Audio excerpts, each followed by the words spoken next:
রাস্তায় আন্দোলন হবে, জোরালো হবে, মানুষকে বাঁচতে দিতে হবে, ঠিক আছে? এইটা হবে যদি না এইগুলো 7টা দাবি না মানে। তো দরকার হলে পূর্ব মেদিনীপুর থেকে লোক এনে এসে এখানে থানা ঘেরাও করব।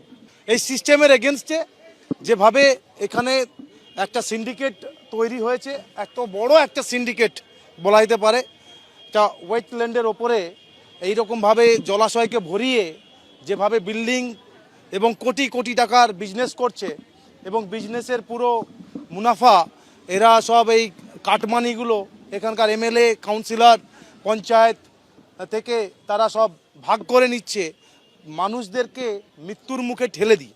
এটার আমরা তার মমতা ব্যানার্জির কাছে আমার অনুরোধ, একটা টিম বানিয়ে এটা যাচাই করা হোক, কোন কোন অফিসার এটার জন্য পারমিশন দিয়েছে, কোন কোন অফিসাররা টাকা খেয়ে এইগুলো কাজ করেছে, মানুষকে মৃত্যুর মুখে ঠেলে দিয়েছে।